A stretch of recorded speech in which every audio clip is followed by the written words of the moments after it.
¿Qué tal? ¿Cómo está? Bienvenida, bienvenido. Esto es Soluciones. Le damos la más cordial bienvenida y le invitamos a que se quede con nosotros.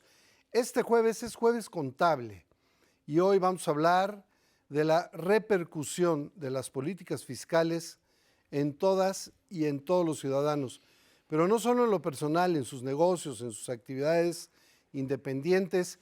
¿Qué va a pasar con el paquete fiscal? Estamos a 4 días de la fecha límite para que el Congreso Federal apruebe lo que será la ley de ingresos para el próximo año.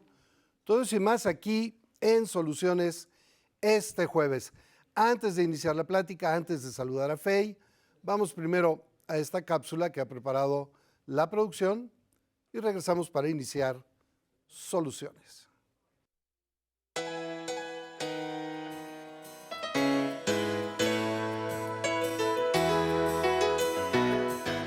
Se le conoce al derecho fiscal como la rama del derecho público que se encarga de regular las normas jurídicas que permiten al Estado ejercer su poder tributario con el propósito de obtener de los particulares un sufragio en el gasto público.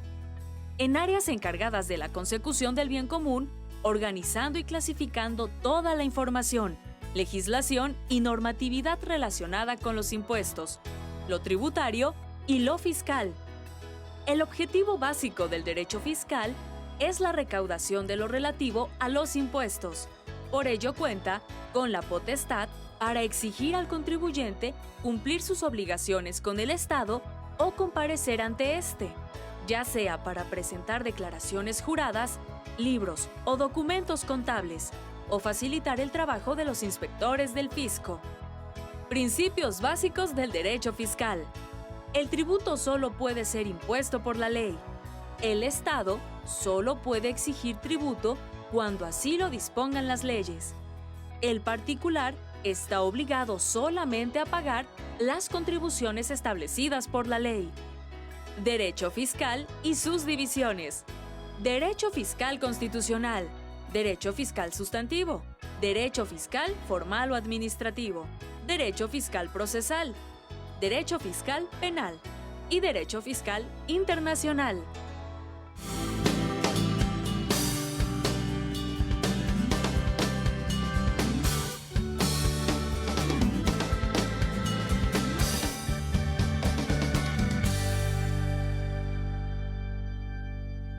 Bienvenidas, bienvenidos a esta emisión de su programa Soluciones. Recuerde que este es un espacio de servicio social en donde se van a aclarar sus dudas, en donde usted puede mandar su caso, hacer alguna pregunta, ya sea en temas legales los martes, pero hoy jueves tenemos temas contables y fiscales. El día de hoy, la política fiscal y sus repercusiones.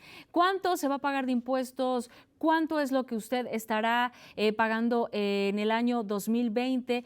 ¿Qué impuestos pagan las grandes empresas, las pequeñas empresas, la clase media? Bueno, de esto estaremos hablando el día de hoy. Prepare sus preguntas, también prepare lápiz y papel para anotar también algún dato interesante que a usted le pueda funcionar.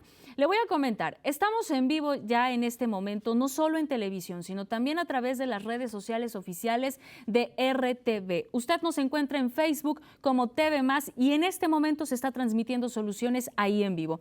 ¿Cuál es la ventaja? Usted puede etiquetar a algún familiar, algún conocido para decirle, mira, checa este contenido, te puede interesar. Van a hablar de temas fiscales, de todo lo que tiene que ver con los impuestos y la economía del país. El teléfono es el 842-3500. Usted marca, nos deja su dato y más adelante Mario con nuestro invitado estarán dando lectura y respuesta.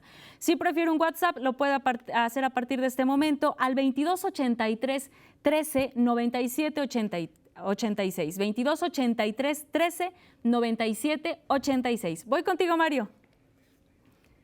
Muchas gracias, Fey. Antes de darle la bienvenida a nuestro invitado, a nombre de nuestro productor, de nuestro director general y de todos nosotros aquí, de nuestro staff, de Fey, de su servidor, de todas y de todos, le damos la bienvenida a estudiantes de la Universidad Madero, Campus Papaloapan de San Juan Bautista en Tuxtepec, Oaxaca. Hoy su maestro y alumnas y alumnos nos están visitando en Radio y Televisión de Veracruz. Sean bienvenidas y bienvenidos a esta que es su casa. Están viendo, ahí están ustedes al aire, saluden Así se hace la televisión de los veracruzanos, ya los llevarán a Radio Más, espero que Mayra los lleve, para que vean que se hace la radio. Y acá son más que bienvenidas y bienvenidos. Gracias por estar aquí y podrán hacer preguntas durante el programa también, por supuesto, si así lo quieren.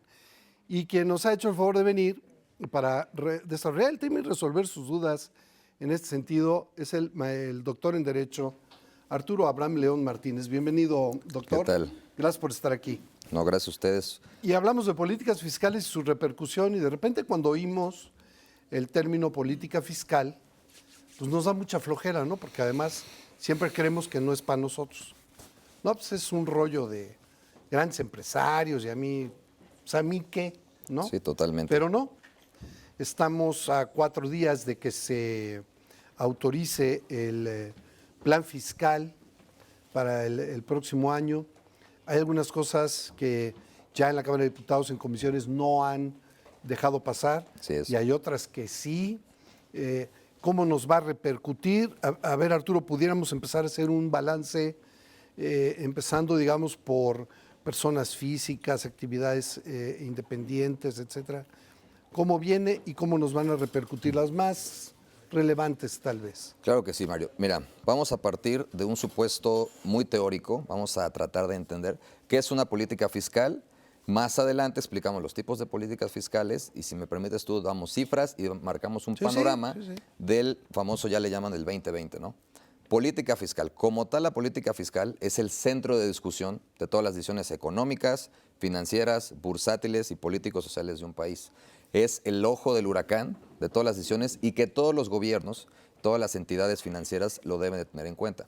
Yo partiría desde 2 postulados. Entender por qué es política, pues porque son actuaciones o son delimitaciones que va a hacer el poder público, ¿no? ¿Y por qué fiscales? Bueno, pues porque van a ir tendientes generalmente sobre 2 puntos medulares, que es el gasto público, a través de esa inversión, desarrollo social, estructura, certificados de participación, inversión sea internacional directa o indirecta, y la cuestión tributaria, ¿no? Es decir, los que pagamos impuestos. Así es. O sea, ¿cuánto me vas a pedir y de qué? Sí, totalmente. Me lo vas a pedir. Entonces, partiendo de esta concepción, y entendemos entonces la política fiscal es gasto público agarrado de la mano de los impuestos, ¿no? En la balanza financiera de todos los contribuyentes y de las personas físicas comunes y corrientes, pues tenemos gastos, pero también tenemos egresos, ¿no? Claro. Tenemos que administrarlo. Bueno, pues la administración pública no es la excepción y para satisfacer los fines del Estado debe de hacer planeaciones bastante atinadas, ¿no? En ese orden de ideas, tenemos que entender que qué papel juega la actividad de la política fiscal en el Estado. Yo como abogado lo veo siempre, y me permito citar, el artículo 25 constitucional, párrafo 2. Ahí te dice que el Estado mexicano velará, ¿ok?, por las finanzas públicas, por su desarrollo, a través de un plan nacional de desarrollo que te permita que crecimiento económico y empleo. Y en el párrafo 3, bueno, pues ya te habla de que coordinará, evaluará y planeará todas estas políticas. Entonces, para que la gente sepa que no nada más es al arbitrio de la autoridad o nada más se hace porque se tenga que hacer. Hay un fundamento constitucional, hay una base que obliga al Estado a crear todas estas medidas y todas estas políticas, ¿no? Que luego pasan, perdón, por el legislativo. Claro, totalmente. Si el ejecutivo, que es el presidente, a través del secretario de Hacienda, dice: mi plan para el gasto público del año que entra es este. Voy a cobrar impuestos aquí, aquí y aquí, y voy a gastar así, y así y así. Totalmente. Déjame ponerlo así de simple. Sí, claro. Pero lo tienen que aprobar en el Congreso Federal. Claro. Y el Congreso tiene la atribución de decir no. Sí. No hace mucho aquí hablábamos de que las ventas por catálogo tienen la intención de ser grabadas. Y tengo entendido que en comisiones no pasó, por ejemplo, ese punto en específico. Parece que quienes venden por catálogo pues la podrán librar. Podrán librar. Por lo menos en el 2020. ¿No? Sí, claro, de momento. Tenemos que entender una cuestión muy básica, ¿no? Mi percepción pues totalmente es jurídica. Del 25 que yo les digo, que te dice que el Estado debe velar por las finanzas públicas para que todos estemos bien, ¿no? Dentro de los fines del derecho de la administración pública, uno de ellos es la seguridad. Seguridad de que tú sientas que en tu persona, en tus posesiones, en tu integridad física, se te va a salvaguardar intereses básicos. Pero, pues la actividad económica de cada mexicano también es parte de la seguridad que debe promover el Estado. ¿Qué va de la mano? te da esta ventaja, esta canonjía, el artículo 25, pero en el 31 fracción cuarta, que se relacionan, ahí te dice que es tu obligación contribuir a los gastos públicos. Sí, claro. En la medida proporcional y equitativa que dispongan las leyes, etc., etc., ¿no? El artículo es muy extenso. Entonces, sí te voy a fijar las bases, yo como Estado, Pero tienes que caerte, papá. pero pues obviamente hay ¿No? que... Tienes que cooperar. Así es, ¿no? el impuesto dicen que es el precio que paga el ciudadano por recibir servicios públicos. Es ¿no? correcto. Entonces, partiendo, y voy a tocar el tema que hablas de las ventas por catálogo, pero antes de eso, partiendo, nos vamos sobre un postulado y que quisiera entender aquí y quisiera redactarlo, que es la administración financiera del Estado, porque antes de poder hablar de paquete económico fiscal, tenemos que hablar de lo que es la actividad financiera del Estado, ¿no? En el entendido de que imaginemos que vamos a organizar una comida, ¿no? Algo muy coloquial. Pues necesitas saber de cuánto nos vamos a cooperar, ¿no? De cuánto va a ser. ¿Cuántos somos, no? Para ¿Cuántos empezar. somos? ¿Para cuántos es la comida, no? Totalmente. ¿Cuánto dinero? ¿No? Porque no es lo mismo pedir, pues por ahí, pollos asados, a lo mejor una cuestión de cortes y vinos, Claro. ¿no? Dos, vamos a tratar de ver quién va a administrar, quién va a hacer las compras. Tú vas a ir a hacer las compras, yo voy a ir a hacer las Y ahí compras. todos le vamos a entrar, Y ¿no? todos le vamos a entrar. Y en un tercer momento, ¿en qué nos vamos a gastar o en qué nos gastamos? Nuestro ticket de compra vendría siendo el equivalente a la cuenta pública gubernamental por Ya. parte del gobierno, ¿no? Entonces, en ese orden de ideas, ¿qué es la actividad financiera del Estado? Pues es aquella encaminada a que el Estado precisamente se consagre en tres momentos fundamentales. Primer momento, la obtención del recurso, que es la más importante. De ella, precisamente, y muy atinadamente en la cápsula del inicio, se encarga el derecho fiscal de la obtención de los recursos. En un segundo momento es el derecho patrimonial. ¿Quién va a administrar este dinero? ¿No? ¿En manos de quién va a estar lo que ya recaudamos? Y en un tercer momento, el derecho presupuestario, que es el que se encarga de estudiar, pues las erogaciones. El máximo catálogo de derecho presupuestario, pues es el presupuesto de egresos de la Federación, ¿no? Entonces, en ese orden de ideas, y entendiendo que hay tres momentos para tener todo el dinero con el que el gobierno mexicano va a hacer políticas, ¿no? Su obtención, repito, su administración y su gasto, ahora sí podemos hablar de lo que es el presupuesto o el programa de paquete económico fiscal 2020. ¿Qué es el paquete económico fiscal? Yo sé que ya se ha mencionado aquí, pero quisiera nada más robustecer un poco la idea. Se integra de la Ley de Ingresos de la Federación. Ojo, primer momento, que es la Es decir, obtención. La obtención de la lana o de lo la que es lo lana, mismo con, del recurso. con cuánto le vamos a Así entrar es. y eso es lo que ellos toman para su gasto. Totalmente. Ahí te dice el monto de cuánto dinero se va a ingresar. Sí. El monto para este año en porcentaje PIB es de... Pides Producto Interno Bruto. Producto Interno Bruto, perdón, es 21.2%. De ahí, Pero, perdón, antes que... claro. Pero 21.2% es poco, es mucho. ¿Cuánto es en pesos? ¿Es más que el año pasado? 21.2% del Producto Interno Bruto es bastante. En pesos viene siendo alrededor de 4,000 millones de pesos, ¿ok? Es mayor que el pasado. Sin embargo, tengo por ahí unas consideraciones estadísticas en las que vamos a llegar nosotros a la conclusión si está funcionando este esquema, este porcentaje o Ya, no, ok. ¿ok? Entonces, segundo momento, la administración del recurso. Viene ahí. ¿Qué se integra en esto? Bueno, pues los criterios normativos económicos que contiene el paquete económico fiscal. Sí, la ley. ¿Ok? La ley. ¿Qué son los criterios normativos? Es con lo que va a operar el secretario de Hacienda cuando presenta su paquete. ¿Por qué se le llama paquete para la gente? Porque está presentado en un paquete, es una caja. Claro. ¿no?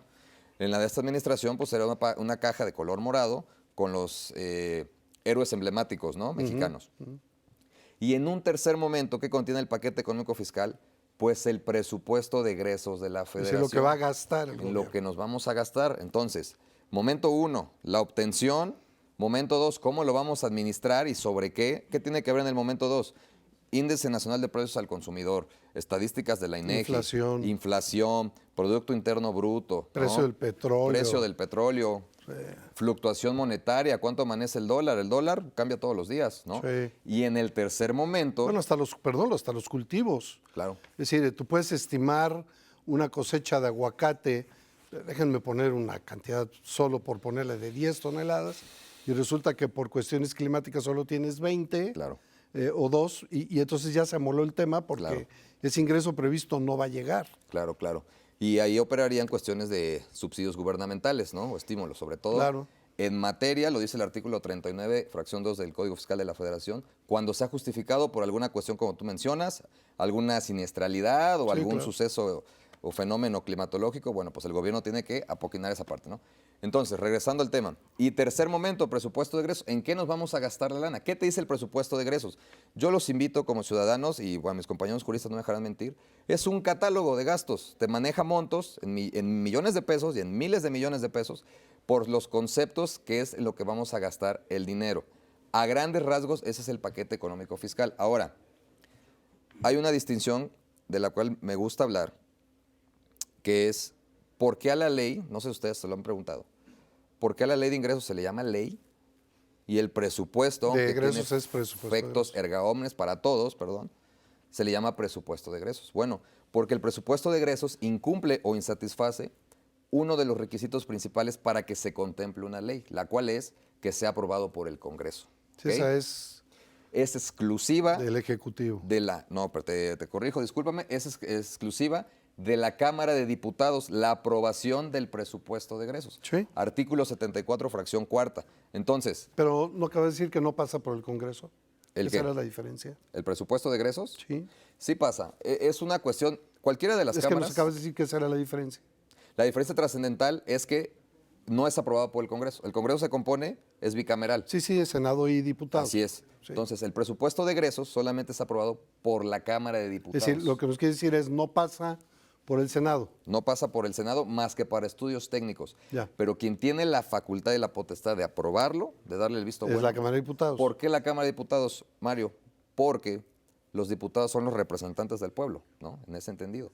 Bueno, Entonces, eso se supone. Eso se supone, ¿no? Según la praxis. Sí. Entonces, ¿quiénes deberían ser los encargados de fijar y revisar el dinero con el que vamos a jugar en los ejercicios fiscales? Pues nuestros representantes. ¿Qué concepción pasaría si ese dinero estuviera en manos del Estado? Si fueran los senadores los que aprobaran la cuenta pública o el presupuesto de egresos, pues se caerían muchas condiciones a lo mejor de exacerbación de poder o a lo mejor de la división esta tripartita que Ok. hay, no funcionaría, ¿no? Ya no quisiera andar en ello porque no es la parte del pueblo, pero pues se supondría que también son representantes populares los Se senadores. supondría. En teoría tendrían que ser también nuestros representantes, pero bueno, lo importante es que una vez que nos has ayudado a entender conceptualmente el tema, que ya estamos en el contexto, Sí, muy bien. lo importante ahora es bajar un poco, Arturo, al tema de estas políticas fiscales que vienen, cómo repercuten en nosotros, en nuestra bolsa, en nuestra vida diaria, en la actividad que desarrollamos. Claro. ¿Cómo viene? Aquí ya hablamos del paquete económico, ya hablamos de la miscelánea fiscal, pero recién anoche, ayer, la Cámara de Diputados en comisiones aprobaba ya el paquete como va. Hoy no han podido sesionar, está cerrado el Congreso, está tomado. Sí, Natural, están pidiendo más presupuesto todos. claro. Pero, ¿cómo viene? Es decir, ¿en qué nos puede afectar o en qué nos puede beneficiar? ¿Cómo viene? Muy bien. Es una pregunta bastante interesante. La verdad, yo podría decir, o me atrevo a decir, que en un 90%, así como se propuso y se presentó, así se va a quedar. Me atrevo a decirlo, ¿no? ¿Por qué?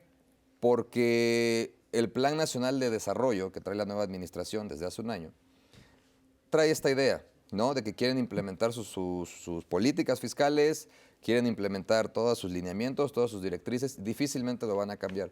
Hay dos cuestiones por ahí que saltan a la luz. Número uno, el primer ejercicio que fue el 2018, que toma posesión Andrés Manuel López Obrador, pues fue como el tiro de salva, fue la prueba, ¿no? Ellos entraron con un paquete económico más reservado, un poquito más alineado al que venía del presidente saliente, ¿no? Este año, Para no generar turbulencia claro, en el mercado, la transición ligera y pacífica, ¿no? generar certeza en Claro, inversión, totalmente, no, que no sea tan drástico, a pesar de que sí hubo decisiones que rompían con el esquema que se venía trayendo, ¿no? En todas las materias políticas. El paquete económico 2020 ya trae implicaciones con un tinte más de la actual administración. Es decir, para ponerlo fácil, el gobierno dice, yo voy a hacer de México un país así, Así es. y mi plan de desarrollo me dice dónde parto, con qué lo voy a hacer y a dónde voy a llegar y en qué momento. Y el presupuesto que yo propongo, la lana que quiero ingresar es para poder desarrollar ese plan en cada una de sus Claro. etapas. Es decir, entendido así, apenas repelaban los empresarios, no todos, Sí, es otro punto. ¿no? Slim los contradijo, ¿no? Slim salió a... Claro. Pues dice, bueno, es que, ¿cómo es posible que una política fiscal sea crimen organizado facturar en falso, hacer facturas falsas? Parecería un dislate, ¿no? Es decir, Sí. ¿en qué país lo permiten o hasta qué punto?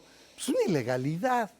Es una política fiscal fuerte que va a repercutir. Claro. Es decir, entiendo que la idea es, ya no te me vas a hacer guaje, ni me vas a declarar en ceros, ni vas a tener exenciones fiscales de las que sí tenías. Claro. Ahora pagas, ¿no? Sí, sí, totalmente.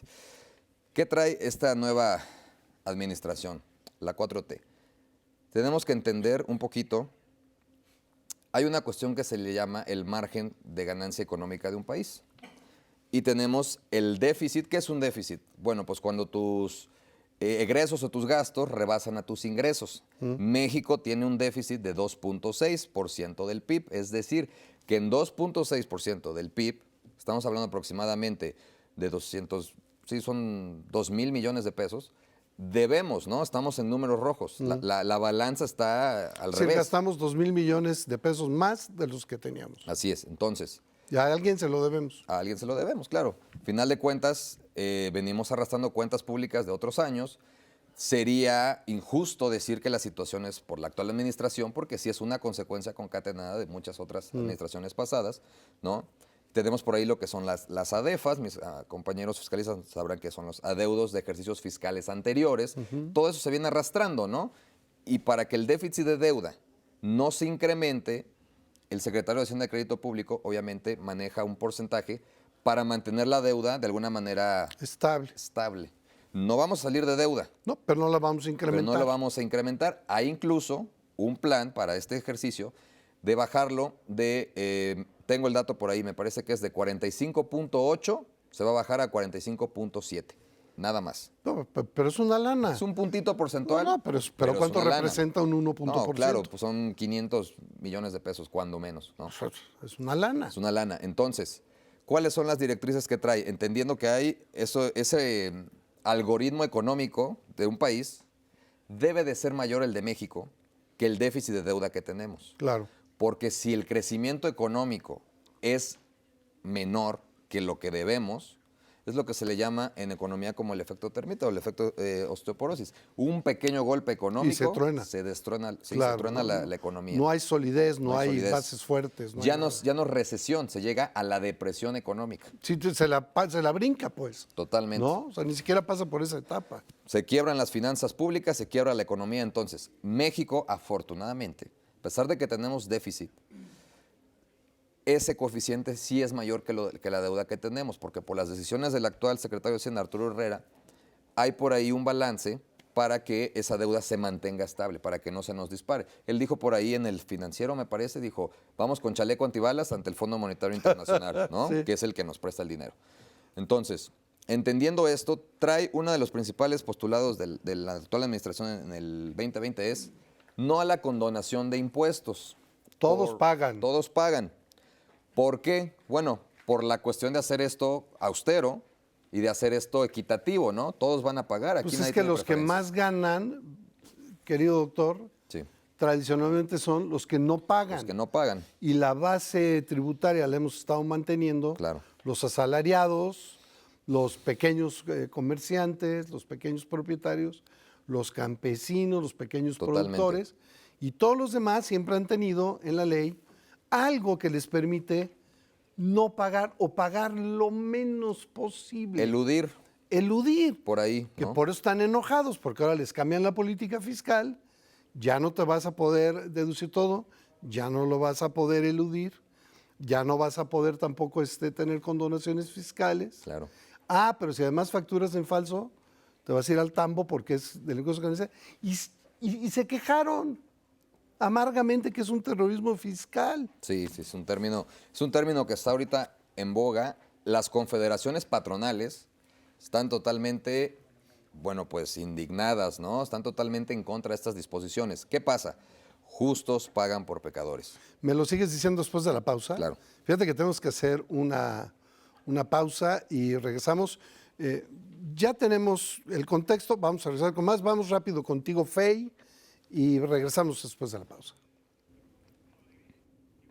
Así es, y antes de hacer nuestra pausa, les recuerdo en cabina y aquí también en RTV, nuestro teléfono disponible para que usted esté al pendiente es el 2288-423500. Recuerde que la marcación, la modalidad, la forma ha cambiado, entonces usted debe marcar 10 dígitos, 2288-423500. Estamos hablando de las políticas fiscales y sus repercusiones en la economía del país. Vamos a una pausa y regresamos con más de Soluciones.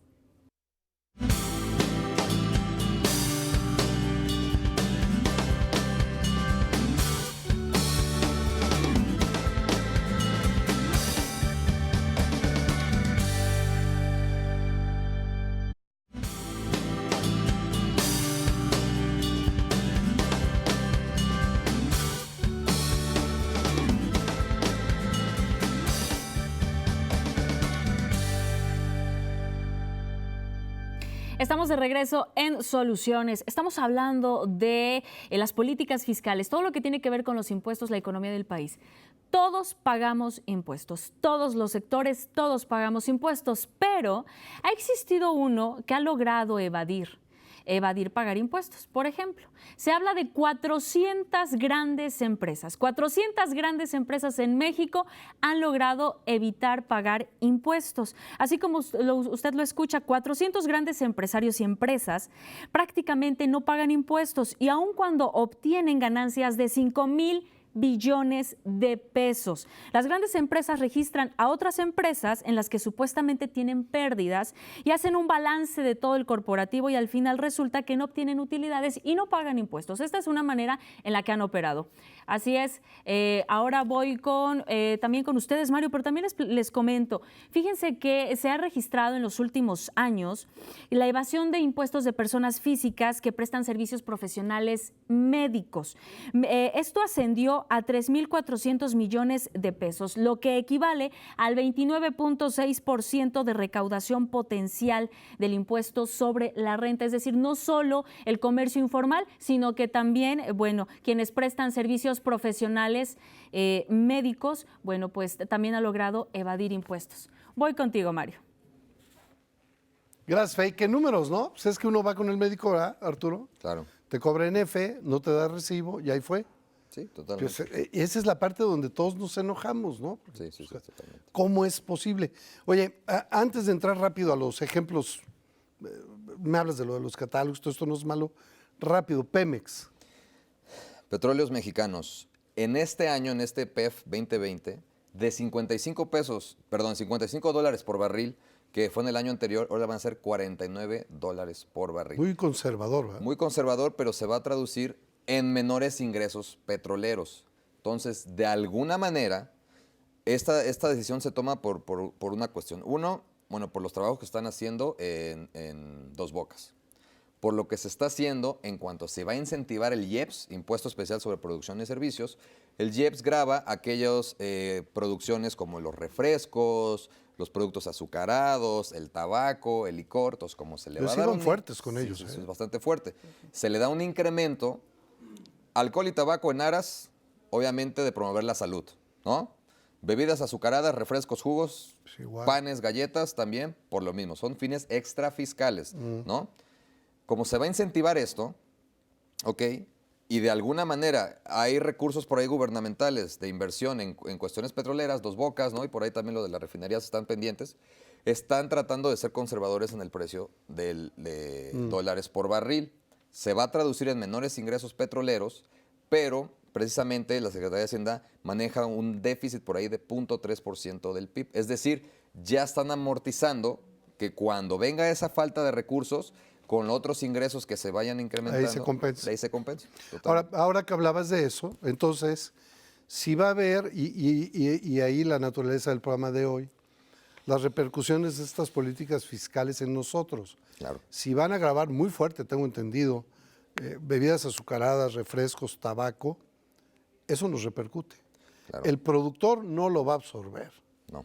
nos lo va a impactar. Es decir, vamos a pagar más por ello. Claro. El IEPS, al igual que el IVA, rápidamente se le conoce como impuestos indirectos. ¿Por qué? Porque graban el consumo. Se trasladan Sí, al no a quien lo consumidor final, produce. no al que lo produce, sino al No. que consume, ¿no? Sí. Entonces, por ahí puedo equivocarme, pero haciendo por ahí cifras, arrastrando el lápiz, probablemente tabaco suba 6 pesos la cajetilla. Sí, Licor, de hecho. pues va a ser considerable el aumento, y refrescos y bebidas azucaradas probablemente entre 2 o 3 pesos aproximadamente, ¿no? Es una repercusión económica, obviamente, para los mexicanos, pero se busca, pues de alguna manera, para Pues, sí, sí, fines de salud. Bueno, ¿no? pero hay otras que no son con fines de salud que también nos va a pegar. Sí, claro, totalmente. Los que tenemos contratadas plataformas digitales Muy buen en tema. streaming. Sí. Perdón, pero pues bueno, Netflix, Amazon, etcétera. Airbnb para viajes. Todas estas aplicaciones, Uber. apps, Uber, aquí no hay, pero bueno, los que lo tengan, Claro. van a tener que pagar impuesto en México. Claro, lo que busca esta es una reforma, ¿no? A final de cuentas se van a reformar 2 leyes y 3 códigos, es gravar las plataformas digitales. Ahora, aquí hay 2 supuestos y siempre uno como fiscalista lo ve de la parte neutra, ¿no? Supuesto A, sí a lo mejor sí vulnera derechos humanos, ¿no? A lo mejor sí, estás grabando, pues es consumo primario, ya la televisión, porque antes íbamos y rentábamos en cierto establecimiento de renta de películas, Sí. ¿no? Ahorita ya no, ahorita todo el mundo está ahí con el Netflix, ¿no? ¿Quién no consume este programa de música, ¿no? El de la Ajá. bolita verde y todas esas cuestiones. Ya es parte de la sociedad mexicana, sí va a haber una vulneración porque te van a incrementar los costos. Sí, sí, Por ya lo ahí, anunciaron además. Ya lo anunciaron, por ahí el paquete de 2 personas, 3 que era de 149 pesos, ahora te va a costar 176 pesos. Son poquitos pesos, No. pero le No, piensas. Si son 30 mensuales, llévalo al año. Claro, Ya son totalmente. prácticamente 500 sí. mensuales. Déjame cerrar la cifra. Y es Claro. una lana, ¿no? Si es un dinero que va a derivar o en pérdida de suscriptores para estas plataformas que se van a tener que adaptar, porque si no pierden su mercado.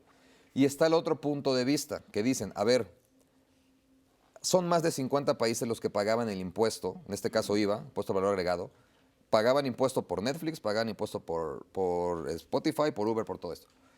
¿Por qué México no? ¿Por qué México siempre quiere todo, pues, en charola de Pues por plata? eso son tan felices con nosotros, ¿no? Claro, por eso son tan felices. Entonces, decían, pues si ellos pagan, que México también. Ahora, la empresa esta de Airbnb, que es de hospedaje, me parece que es holandesa, pagó en Europa solamente el año pasado como 80,000 euros. O sea, es nada, comparado al Para el volumen de tamaño ventas del que tiene. negocio. Está en nada. todo el mundo, ¿no? Entonces, de alguna manera se está gestando, ¿no? En las organizaciones bancarias internacionales, a nosotros nos toca la OSD, Organización para la Cooperación y Desarrollo Económico, estas políticas o estas invitaciones. Oye, México, ¿sabes qué? Grábame las plataformas digitales, porque por ahí se están suscitando casos vulnerables de lavado de dinero. Ok, bueno, esas nos van a impactar también porque vamos a pagar más. Ya hablamos también de refrescos, tabaco Claro. y estas otras cosas. ¿Qué otros pagos de los que habitualmente hacemos se nos van a incrementar con este paquete fiscal? Bien. Tenemos que hablar de una cuestión muy, muy precisa. El Fondo Monetario Internacional le dice a México que lo exhorta, lo invita a que grave alimentos y medicinas. Uf. Le dice, tienes que grabar alimentos y medicinas. Repito, hay 2 posturas. Hay quien dice, no, vulnera derechos humanos, ¿cómo crees? Políticamente no es correcto y no sabe bien en una administración como esta que, pues bueno, busca siempre el incentivo a las clases más desfavorecidas, ¿no? Es incorrecto decir que vas a pagar IVA por alimentos y por medicinas. Pero en las clases menos favorecidas, y lo digo en el mejor sentido, en el mejor buen ánimo, pero un poco combatiendo el argumento, con todo respeto, no pagan medicinas y Así no es, pagan. Así es. Ibas a decir que necesitan de la seguridad social, Sí, totalmente. como necesitan de el tema de la alimentación también, y creo que en ese sentido hay políticas sociales que van dirigidos específicamente a ellos, ¿no? Sí, claro. Si estamos hablando de quienes sí tienen el poder adquisitivo, Así es. ¿no? Es decir, tú puedes ir hoy a una farmacia y optas por la de patente o por la sal de esa que te ofrece la misma farmacia. Si ahí tienes incluso esta opción de que una medicina patente te cueste 100 pesos o la de ellos en genérico 20 y no te vulnera, pero estás ahí porque tienes el recurso para poderlo hacer. Sí, claro, totalmente. ¿A qué va esta implicación del IVA en medicinas y alimentos? Están diciendo desde el Fondo Monetario Internacional, que es uno de los máximos órganos de estas cuestiones, ¿no? De finanzas, ya no de un país, sino mundiales. Te está diciendo, ¿sabes por qué? México. Y lo digo, como dices tú, en el mejor de los ánimos y con mucho respeto. La clase baja o la clase pobre no gasta en alimentos y en medicinas. El rico es el que gasta en medicinas y en alimentos. Entonces dice, graba el IVA porque de todas maneras le estás afectando al más pobre, porque al rico que tiene la capacidad contributiva le sale pues barato alimentos y bebidas, porque ellos también se enferman y pues también comen, ¿no? Entonces dice, graba el 16% y va a suceder un fenómeno bien chistoso dentro del fiscalismo que se llama la ilusión fiscal o monetaria, que es, van a seguir comprando en los mismos volúmenes los ricos sin saber que ahora van a adquirir menos mercancía, ¿no? Ellos no van a detener las compras que hacen por alimentos y por medicinas, pero a lo mejor si se llevaban 10 cajas, ahora van a ser 7, ¿no? Pero sí va a estimular la recaudación, porque a final de cuentas, esta medida de tasas ceros a alimentos y medicinas no beneficia a los pobres porque ellos no tienen el poder adquisitivo. Y yo creo que ya ni a la clase media, ¿no? Ni a la clase media, claro. Yo creo que ya no es. Yo creo que era un poco no pelearse con los dueños del dinero. Sí. Esa es la impresión que me es. Sí, totalmente. Puedo equivocar, pero que me parece que va por ahí, ¿no? Sí, totalmente. Fíjate que Julián Ramírez Duarte nos dice, soy un escritor y poeta, por lo que no tengo remuneraciones por esa actividad. Por otro lado, soy pintor y tengo ventas esporádicas. No estoy dado de alta. No pago impuestos por las compras más las compras que realizo. Ok. Tengo propiedades, pero no doy recibo, ya que de eso vivo. ¿Qué me sugiere para ser tributario y no corra peligro con Hacienda? ¿Qué le sugiero? Bueno, primero no hubiera dicho su nombre, ¿no? Ya lo trabamos con ya se Hacienda, evidenció. ¿no? Ajá. Regularizarse, buscar la formalidad. Ir al SAT. Fiscal, ir al SAT y de alguna manera, por los ingresos que tiene, porque dices que son obras de arte, pinta, de alguna manera, bueno, es una actividad informal, ¿no? A final de cuentas es comercio.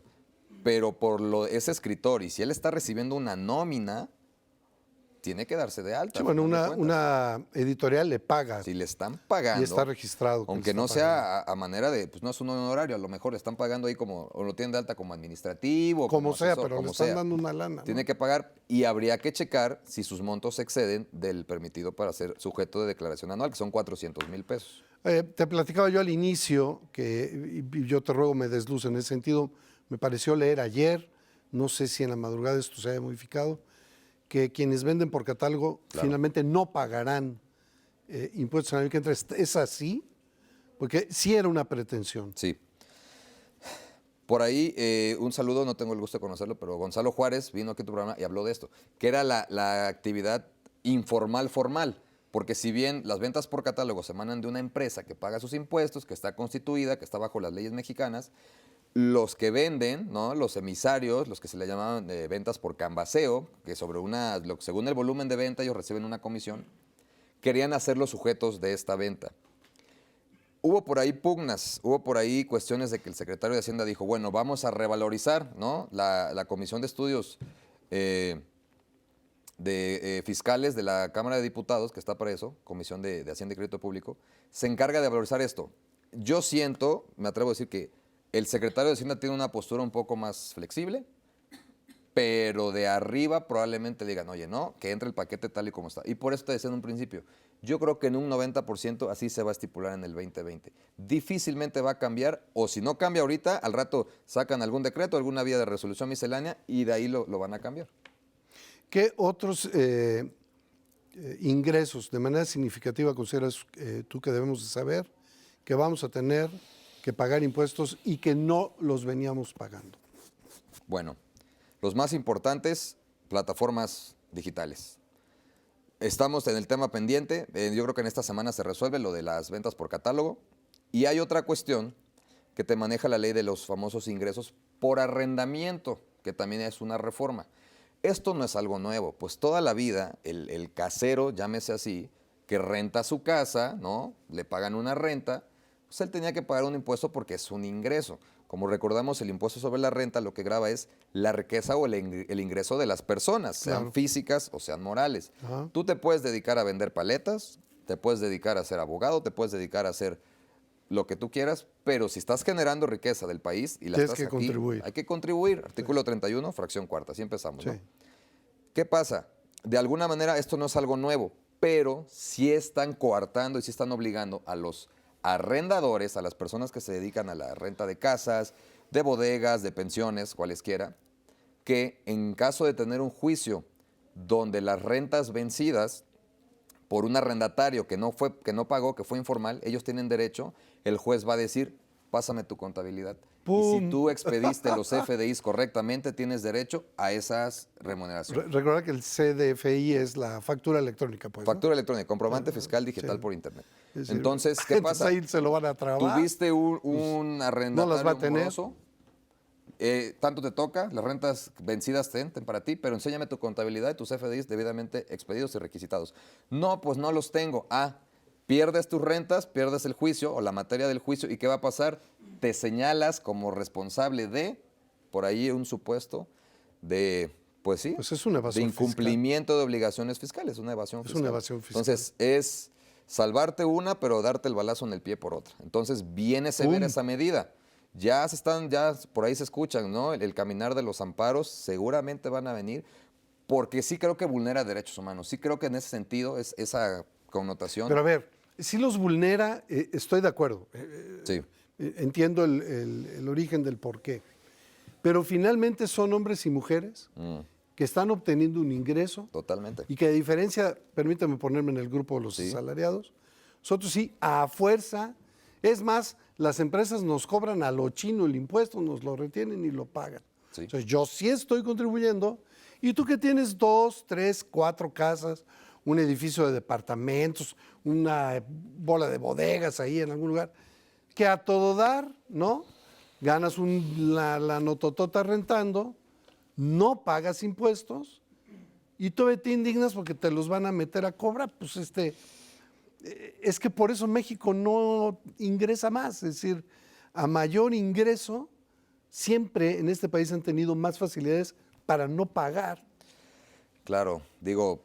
Ya ni hablar de la informalidad, ¿no? Sí, Pues, no, de la informalidad ni hablar. El sistema está hecho pues para lo que los que más tienen y más ingresan menos paguen, ¿no?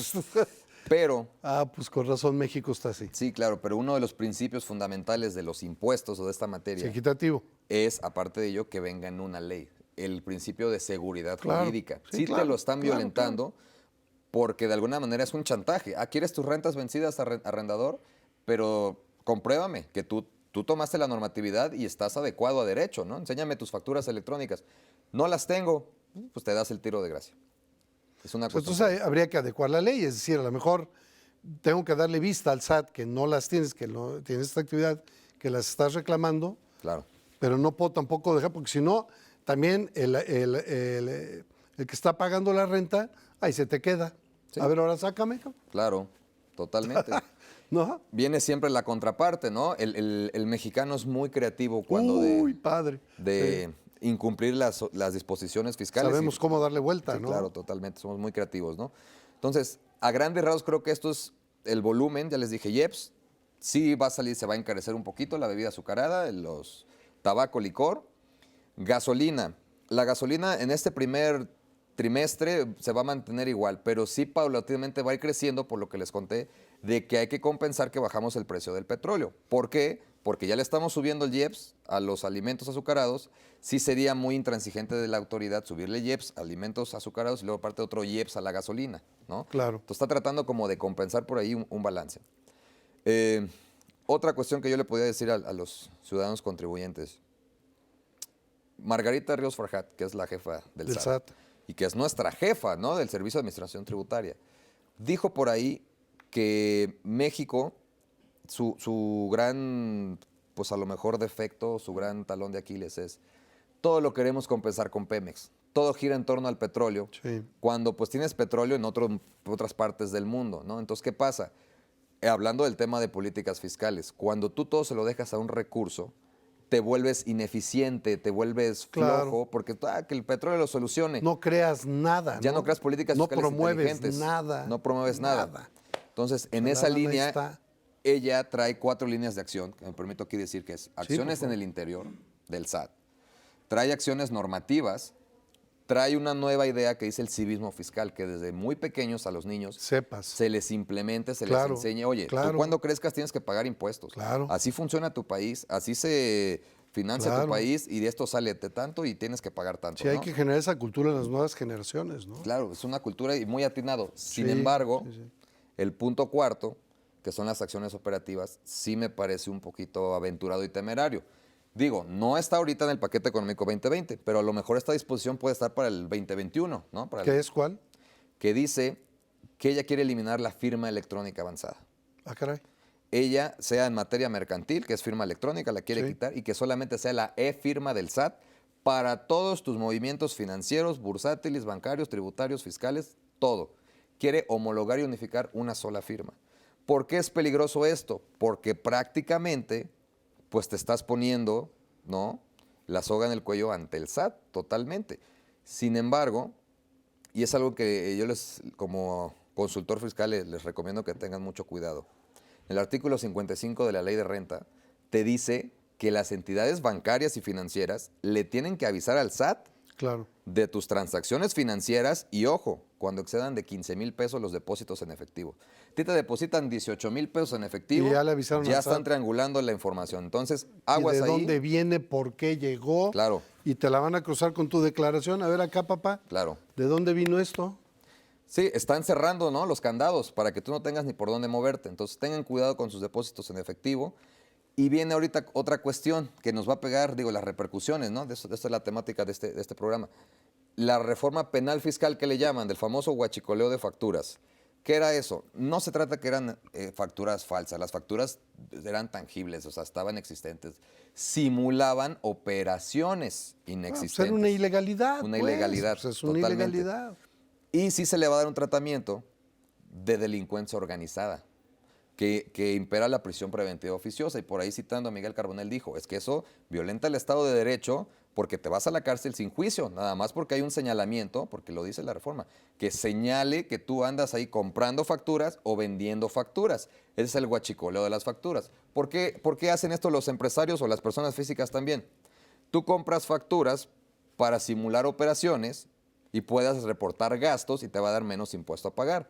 Y las que venden facturas, pues se les paga una comisión por la venta de esa operación que están amparando. Pero ¿Me explico? vuelvo, es una ilegalidad. Es una ilegalidad. Entonces, engañar al fisco para pagar otra vez menos pesos para que este país crezca. Es evasión fiscal. Es decir, yo puedo entender el planteamiento de Miguel Carbonell, pero al final le diría, Sí, ¿por qué tenemos que dejar que se sigan saliendo con la suya? Si tú eres un empresario que te estás derecho, reportas derecho, Sí. facturas derecho y pagas lo que tienes que pagar, ¿cuál es el problema? sí, claro. Nada debe, Es decir, nada teme, ¿no? Es que el asunto es, dices, es que la ley es muy dura. Bueno, pues nada más no caigas en el supuesto de la ley, que tu conducta esté apegada a derecho y ya. Porque en este país lo que había era cualquier cantidad de formas Claro, legaloides de zafártela. sí, Y totalmente. que se sigan fregando los que sí lo pagan. Y yo que me enriquezco todos los días, pues no contribuyo. O Sí, contribuyo, pues ay, ¿no? Con una lanita para que no digan que... ¿no? Sí, claro. La cuestión aquí, siempre legal, que esos empresarios, claro, tienen todo el derecho de que les asista Sí, la por ley, supuesto, sí. Claro. pero por ahí, ¿no? Pues está muy de moda decir ahorita que fue culpa del contador, ¿no? No voy a decir nombres, ¿no? Te dan un saldo a favor o pasa alguna cuestión ahí turbulenta y que fue culpa del contador. Si llegase a haber algún error en alguna factura de un empresario bueno, pues se le va a dar un tratamiento de delincuencia organizada en lo que se vislumbra la investigación. Eso es lo que están llamando en el tan acuñado término que dijiste hace rato, el terrorismo fiscal. Pero creo yo que va a ser terrorismo para los que a lo mejor algo deben, ¿no? Vuelvo. O para el que, teniendo, es decir, tú como empresario, como jefe de una empresa, tienes a alguien que se dedica a la contabilidad de tu empresa, pero ¿y qué no la revisas? Claro, Es totalmente. decir, antes de que tú enteres al SAT, antes de que a lo mejor semanal o quincenal tú lo mandas a llamar y dices, a ver, quiero el resumen de operaciones de la semana, hermano. Claro, claro, totalmente. ¿No? Y ver cómo vas. Después decir, es que fue el contador. Hermano, ¿y dónde andabas? Es tu empresa, es tu dinero, es tu vida. Entiendo, pues, entiendo la inquietud, porque también sé que históricamente, políticamente se puede usar de otra manera, pero creo que el espíritu es más de que todos contribuyan y dejen de hacerse majes y que hagamos de este país un país mejor con más ingresos. Tengo un minuto, un último comentario que quieres hacer, por favor. Último doctor. comentario, nada más. Hay que ser muy reflexivos sobre las políticas fiscales. Las que se están implementando en este momento tienen una combinación de políticas fiscales expansivas y contractivas. A lo mejor más adelante puedo explicar la diferencia, ¿no? Cualquier otra ocasión. Pero lo que sí quisiera decir muy puntual es por qué el sentir de la gente, por qué la inconformidad de los empresarios, por qué la inconformidad de la gente en general. Esta administración prometió que al contribuyente no se le iba a tocar, que el contribuyente iba a dar lo que tenía que dar de buena fe. ¿Por qué? Porque pues la gente es buena, ¿no? Pero no puedes contribuir de buena fe, para eso hay una ley. Totalmente. Tienes que contribuir con lo que la ley diga, ¿no? Lo que se dijo al principio, ahorita con estas medidas, que si bien son entendibles y justificables, sí son un poquito fuertes, entonces hay por ahí una discrepancia, ¿no? Es lo único. Vamos con Fey, que Claro que despida. Vamos contigo, Fey. Muchísimas gracias, Mario, y efectivamente ya estamos en la recta final de su espacio. Quede usted al pendiente de la programación de Soluciones. Recuerde que este programa se transmite también en vivo a través de redes sociales y ahí se queda colgado en la red. Usted lo puede compartir, le puede dar like y también ahí puede estar en contacto con nosotros. Lo esperamos la próxima semana. Estaremos hablando en el martes legal de rectificaciones de nombre en el registro civil. Voy contigo, Mario. Gracias, Fey. Gracias a ti, querido doctor Arturo gracias Abraham por León la Martínez. invitación. Gracias a usted por su atención. Gracias a mis compañeros del staff matutino de TV+. Es una producción de Luis Álvarez. Que tenga buen día.